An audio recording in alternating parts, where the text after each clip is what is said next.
When I realized I couldn't drive anymore, I reached out to my daughter and asked if I could move a bit closer. Her husband cut in right away, said, "We're not running some kind of retirement motel. He'll figure it out." Rachel didn't even look at me, just turned away and said, "We're swamped right now. We don't have time to handle this." I just gave a quiet nod. Then I called a real estate agent. What I ended up doing with my estate ended up shaking the whole family tree. Oh, name's Frank, by the way. I'm 74 these days, but all this started back when I was 71. I'm a Kansas guy. Used to live in Topeka. Now I'm in a different place. I'll get to that later. Honestly, I never planned on putting this into words. But after how everything went down, it's been weighing on me. Maybe writing it out will finally help me stop waking up in the middle of the night, haunted by that one call. So here goes.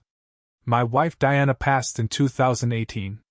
Breast cancer took her, quick and ruthless. We were married 44 years. She passed away right there at home, holding my hand. After that, the silence took over. Not the calm kind, more like a hollow, aching quiet. I managed okay that first year. Kept the house running. Stayed on top of the yard work. Paid the bills, showed up at the VFW on Fridays, chatted with the neighbors when I saw them. But then my hands started acting up. Arthritis. And my night vision? It was slipping fast. One morning, backing out of the driveway, I clipped the mailbox. Gave me a real scare. The next day, I dropped my keys in a drawer and decided I was done with driving. That's when the real problems kicked in. I live way out in the sticks. Closest place to get groceries is a 20-minute haul. No bus routes. No ride shares. And good luck finding a cab, unless you're okay waiting 3 hours and shelling out $50. So I figured maybe it was time to move. Nothing fancy. Just a little place closer to Rachel, my daughter. She's my only child. Lives out in Overland Park, about 3 hours east. Married to a guy named Jason. They've got 2 kids and a big house. Rachel works as a school counselor. Jason's in finance or insurance or something.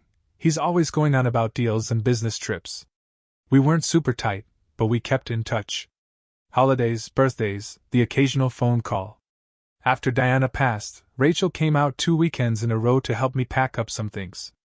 We shared a few tears. Then life moved on. Anyway, I figured I'd give her a call. Wanted to let her know I was thinking of relocating, close by, not into their house or anything. I thought maybe we could look at some places together. I even hoped she might be glad about it. Waited until a Sunday afternoon. That's usually when she's home doing laundry. She picked up, a little out of breath. "Hey, Dad! Everything okay?" I told her I was fine. Just wanted to run something past her. "Sure, what's going on?" she said.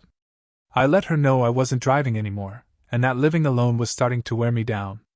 Told her I was thinking about selling the house and moving closer. There was a pause.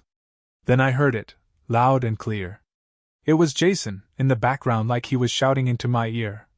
"We're not running an elderly hostel, Rachel. He can figure it out." My heart froze for a second.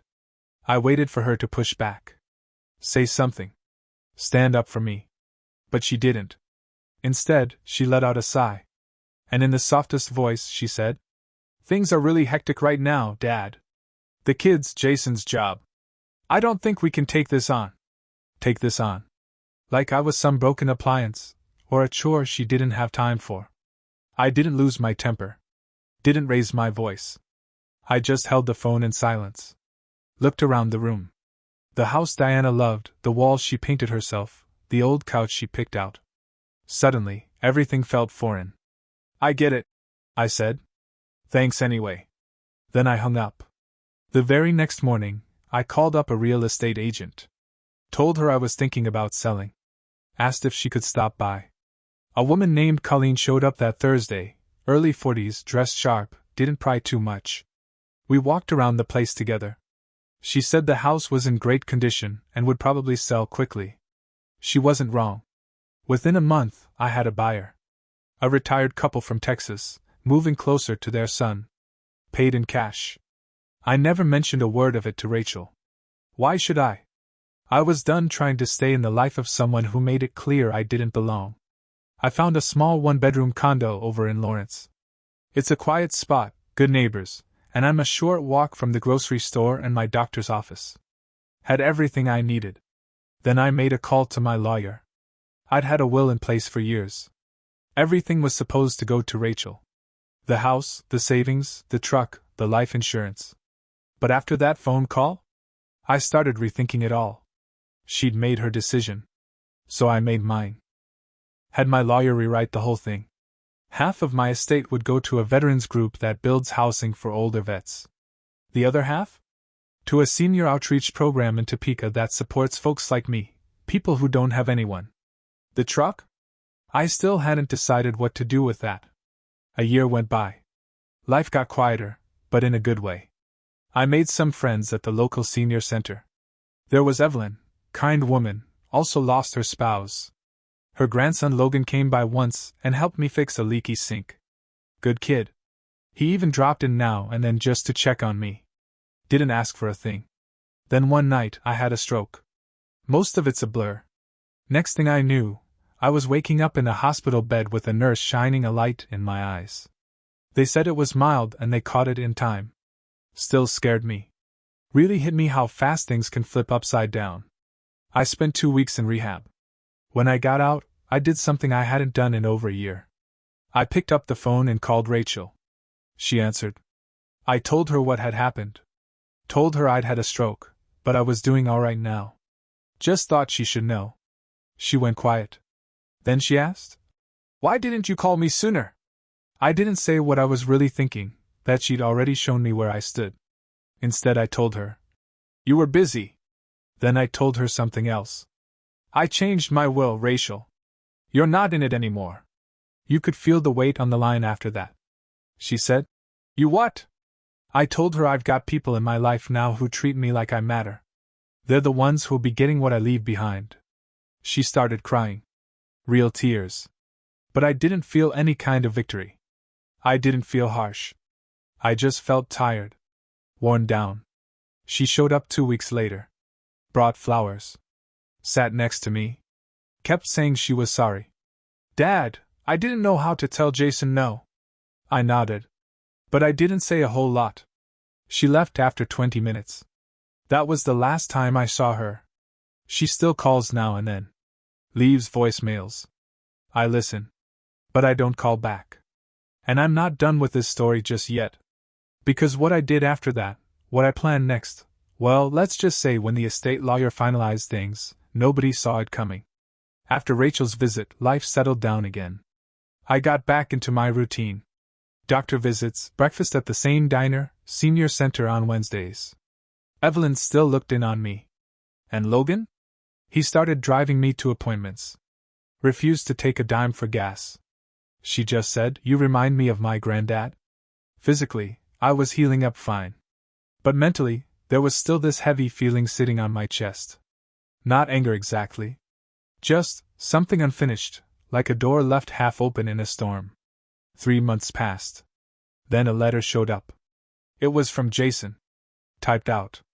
Couldn't even bother with handwriting. "Frank, I believe there's been a misunderstanding. We'd like to revisit the will. Rachel was very emotional during your last conversation, and I believe she may not have expressed herself clearly. We've always cared about your well-being. Let's meet for dinner sometime and talk about how to move forward as a family." No apology. No accountability. Just slick, polished, lawyer-scented nonsense. I didn't respond. 2 weeks later, Rachel called. This time I answered. "Dad," she said, soft and careful. "Please. Jason was out of line before. I know that. But we're trying." Then she added, "The kids want to see you." That one hit me in the chest. I hadn't seen my grandkids in almost 2 years. I didn't say yes. But I didn't say no either. She kept going. "We were thinking maybe you could move into one of those assisted living places nearby. We could visit on weekends." I nearly laughed. They wouldn't let me live close when I needed them most. But now that they sniffed money, they were all for planting me within weekend driving distance, as long as I came with staff and a front desk. I told her I'd think about it. What I actually did was call my lawyer. "Can we tighten things even more?" I asked. Make it bulletproof. He said we absolutely could. So we rewrote the estate plan tighter than a miser's fist. Not even a swarm of hungry lawyers could sink their teeth into it. I gave Logan my truck, just signed the title over, off the books. You serious? He asked, eyes big as plates. Dead serious, I said. You've done more for me in 6 months than some people have in their whole lives. Evelyn found out, and brought over a casserole to say thank you. I told her, you can thank me by letting me teach you poker next Thursday. Then came another twist. I was in my apartment when the front desk called. Said a woman downstairs was asking to come up. Didn't give her name. I said no. 2 hours later there was a knock at my door. It was Rachel. No makeup. Hair pulled back. Looked exhausted. I'm sorry, she blurted the second I opened the door. I should have never let him talk to you like that. She walked in before I could say anything. Dad, I'm scared. She started talking fast. Said they were in trouble. Jason had lost a bunch of money in some bad deals. He wouldn't admit it, but she was sure they were circling bankruptcy. There it was. The truth finally showed its face. She reached for a hug. I didn't move. I'm not here for money, she whispered. I swear. I messed up. I sat down. Let her talk. She cried, said their house was underwater, that Jason had been gambling, yes, gambling, but was trying to pass it off as investment losses. How much? I asked. Over 300,000. I let out a slow whistle. She flinched. I didn't say anything for a while. Just stared at the TV. It wasn't even on. Finally I asked, did you come here to ask for help? She looked away. Not exactly. I nodded, stood up, walked into the kitchen. Poured myself a glass of water. Rachel, I said, I spent my whole life protecting you. Gave you everything I had. When I needed help, I didn't ask for much. Just to be nearby. Not to move in. Not to borrow money. Just to not be alone. She broke down crying again. I let her. I don't know if I'll forgive you, I said. Not now. Maybe not ever. I know, she whispered. Then she left. Next morning, Jason called. I didn't pick up. He left a voicemail, said he wanted to clear the air. 2 days later, I found out he'd gone down to my lawyer's office, in person, trying to schedule a meeting to discuss family adjustments. The receptionist shut him down flat. My lawyer called right after. You were right to lock this down, he said. Now I knew for sure. This wasn't about love. It wasn't guilt. It was greed. But I still had one more move left. Something to make sure they'd never touch a dime. But they'd see what they'd lost. 2 weeks after Rachel's visit, Evelyn showed up at my door. She looked worried. You might want to sit down, she said. I just saw your daughter at the pharmacy. I raised an eyebrow. What was she doing there? She was asking about your prescriptions. That didn't sit right with me. I'd never told Rachel where I filled my prescriptions. Never mentioned my medications. She hadn't visited me once after the stroke, but now she was suddenly worried about drug interactions. Evelyn said she claimed to be checking for dangerous combinations, but it felt more like she was snooping. I thanked her and spent the rest of the afternoon chewing on that. Around 6, I called my pharmacy.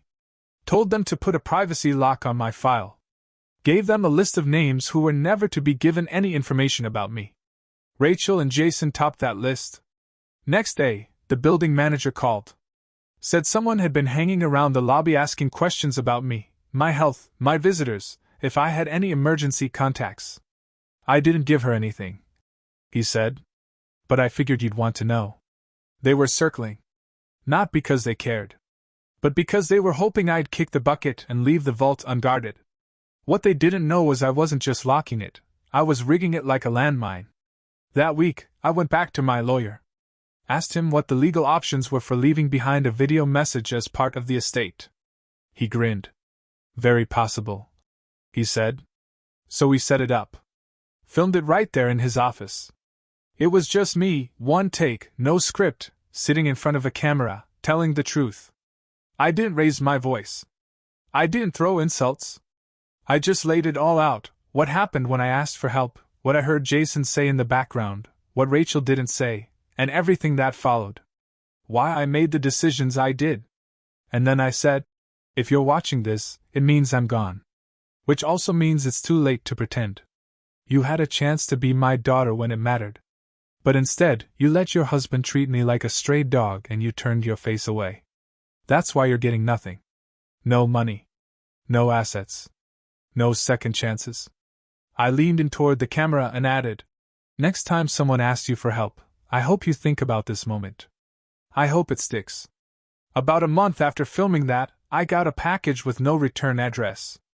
Inside was a glossy brochure for some so-called private elderly wellness retreat in Overland Park. Monthly costs in the 5 figures. A logo that looked like a golf club, and staged photos of smiling folks in designer clothes. Tucked inside was a handwritten note, this could be a good place for you if you're still looking. We'd help with the deposit. Jason and Rachel. No, love. Just names. Like a business transaction. I didn't respond. Instead, I reached out to a local columnist who writes about elder care, family estrangement, and end-of-life planning. Told him my story. Every last piece. Left out names but kept the details. He published it under the title, What My Daughter Taught Me About Dying Alone and Living on My Terms. It started gaining traction. Got shared all over Facebook. The senior center pinned it to their bulletin board. Veterans groups printed copies for their waiting rooms. Logan dropped by and said, Sir, you kinda went viral. I just nodded. A week later, I got a voicemail from Rachel. Her voice was shaky. Dad, I read the article. Someone sent it to me. I didn't know you were going to do something like that. And that told me everything I needed to know. She wasn't upset I had lived it, she was upset people now knew about it. I just want to talk, she said. Please call me back. I didn't. Because I wasn't finished yet. There was one more surprise. Not just for her, but for Jason too. And it would make them feel exactly what it's like to be treated like a burden. About a month after the article made the rounds, the letters started coming in. Emails too, though I barely check those. Strangers. Some young, some old. Thanking me for speaking out. For saying what they'd felt but never could express. One woman wrote that her daughter stopped calling after her heart surgery. A man said his son only visited when money was involved. I started to see I wasn't alone. There were hundreds, maybe thousands, just like me. Forgotten. Ignored. Used. That's when I made my final move. I had never told Rachel about the foundation. After rewriting the will, I quietly started building something new with my lawyer and a buddy from the senior center who used to be a nonprofit accountant. We called it the Diana Home Fund, named after my late wife. It's a private trust that helps support elderly people abandoned by their families. We made it public a few months back. The local paper did a piece on it. A couple radio shows called for interviews. And here's the kicker, we included Jason and Rachel by name in the origin story. Not to shame them, but to explain why the trust was necessary. They didn't take it well. Rachel showed up at my place a week later. I could hear her crying on the other side of the door. Dad, please. I'm begging you. Jason lost his job. The bank's coming for the house. We're drowning. The kids don't understand. They think you're mad at them. That one pierced a little. I loved my grandkids. But I wasn't about to let guilt walk me back into a burning house. Why are you here now? I asked. She looked up. Eyes swollen, voice cracked. Because we have nowhere else to go. I nodded slowly. Opened the door just wide enough so she could really see me. Thinner. Slower. But still standing. You had someone once, I said. And when I asked to be near you, just near, you turned away. Now you want to be close because of what I have. She dropped her face into her hands. I'm sorry, she whispered. I believe you, I said. But that doesn't undo the damage. Then I told her the one thing that took everything in me to say. I just approved one final donation. A $200,000 grant to a local program that helps single mothers care for their aging parents. Her head jerked up. Wait, what? Not for you, I said. For women who did what you didn't. Women who made room. That broke her. She collapsed right there on the steps, sobbing. I didn't stop her. I didn't offer a hug. Because my job wasn't to save her anymore. My job was to protect the man I had left to be. The fallout came fast. Jason filed for bankruptcy. I checked the public records myself. Their house went into foreclosure. Rachel moved in with her in-laws. The same ones she always said were cold and controlling. I didn't celebrate their pain. But I didn't mourn it either. This wasn't revenge. It was a reckoning. A lesson. And I think it stuck. About 6 months later, I got a card from my granddaughter Emma. Just a simple drawing. A note in crayon. Mom says you're mad. I miss you. That one cracked me right down the middle. I keep that card in my nightstand. Maybe one day I'll reach out to her. Maybe. But not yet. Because truth is, I'm still healing. Logan comes by every week. We tinker with old radios in the garage I rent near my condo. Evelyn brings soup when my knees get cranky. The veterans group named a wing of their new housing project after Diana and me. My daughter and her husband lost my money. But I found peace. That was the trade. And if I had to do it all over again, I would have called that realtor a hell of a lot sooner.